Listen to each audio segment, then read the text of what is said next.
If you're just starting out with zero DTE trading and you only have a small account, there's one strategy I'd recommend to use above the rest. It's simple, it's back tested by data, and it works, even if you're trading as small to keep it below the pattern day trading rules. Today, I'll walk you through a few trades I personally run that are perfect for small accounts and explain exactly why they work. For those of you that are new here, I'm Mark Anderson, construction worker turned zero DTE hedge fund manager. I've sold over $50 million in zero DTE premium across over 1,000 consecutive market trading days. If you want practical trading strategies that are backed by real data and real money, hit that subscribe button for more. A lot of people think you need a big account to trade zero DTE, but the truth is, small accounts actually have some unique advantages. If you know how to manage your risk and avoid overtrading, most small traders get crushed because they trade too often, size too big, and don't factor in fees, slippage, commissions, and volatility. Even planned losses feel harder to take when you're trading with limited capital. But once you structure the right trades at the right time of day, you can take advantage of how the market really works. Let me show you how. Strategy 1, Mondays and Fridays, good time to sell premium. Here's what I'd run with a small account under 25 grand. You can sell a 10 wide SPX spread. You enter it late in the day, usually in the last hour or two. You only trade it on Mondays and Fridays. Why does this work? Because it's something called the weekend effect. On Fridays, dealers pin the price into the close to reduce weekend risk. On Mondays, volatility is still suppressed until late in the day. The last hour often produces Goldilocks pins, moves that settle neatly into your spread tent. Tighter price action and high probability pins. Statistically, price moves and becomes more compressed during these times. More kurtosis, less jumping around, more premium collected. This trade has a 4% drawdown and a 12% CAGR. Low commissions and fee drags. And yes, it's pattern day trading friendly. You can run it without triggering the pattern day trading rule. That means you can stay under a 25 grand account threshold and still have room to run other trades in your portfolio. Quick disclaimer, I'd never run this trade with $1 million account. I don't recommend this if you're trying to make a living from trading. But if you're starting with 25 grand and you want to be responsible, systematic entry points, this is what I would do. Executional costs matter too. If you collect $450 in premium, but lose $40 to slippage and fees, you just give up nearly 10% of your edge. This strategy helps avoid that. Strategy 2, open selling when the VIX opens up overnight.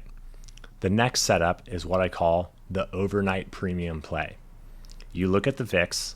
If it opened above yesterday's cash closing, then that tells you that the overnight premium is still elevated. You sell a wider spread right off the open. The trade is selling a 25 delta put once it crosses the 30-minute EMA. The trade works because dealers are focused on managing volatility, not taking on directional risk early in the day. You sell into the overstated volatility and hold to expiration. No path dependence. You can just care where the price ends up at 4 p.m. It's simple, systematic way to collect edge. And again, it avoids pattern day trading restrictions if you hold it through the end of the day. The real secret is uncorrelated strategies. These trades might look similar on the surface, all zero DT, all spreads, all SPX, but they behave very differently. Depending on when you trade them, one trade plays dealer pinning. One sells elevated volatility at the open. They're statistically uncorrelated, but not hedge. And that's important to know. True hedging means a perfect offset, but perfect offsets also mean zero profit. There will always be unexplained idiosyncratic risk. So instead of eliminating risk, we aim to dilute randomness. Think of it like this. If you run one strategy, randomness dominates. 2 strategies, still random. But 4 or more, that's when skills start to show. It's like asking 20 people to pick one stock. It's random in that scenario. A monkey could outperform Warren Buffett. But ask people to pick 300 stocks, patterns emerge. That's where small account portfolios should aim for uncorrelated diversity. Even if each trade is suboptimal and on its own, randomness becomes less random and your edge becomes more real. That kind of diversity is how you build a small account portfolio that punches above its weight. Everything I do is based on robust backtesting. But here's what most people miss. Backtesting is just a start. Forward testing and tracking your performance for 3, 6, or 9 months without changing anything is where conviction is built. And don't overfit. If you optimize one strategy too much in isolation, your risk of destroying the synergy of your entire portfolio is heightened. That's what I call the law of incremental degradation.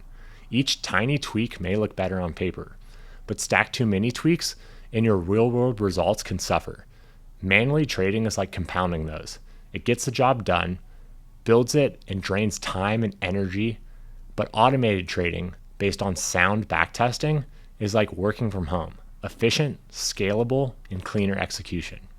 If you found this video helpful, hit the like and subscribe button. And if you want to see exactly how I hedge my 0DT portfolio with long volatility, even on small accounts, check out my other videos. I'll break it down step by step. Thanks for watching.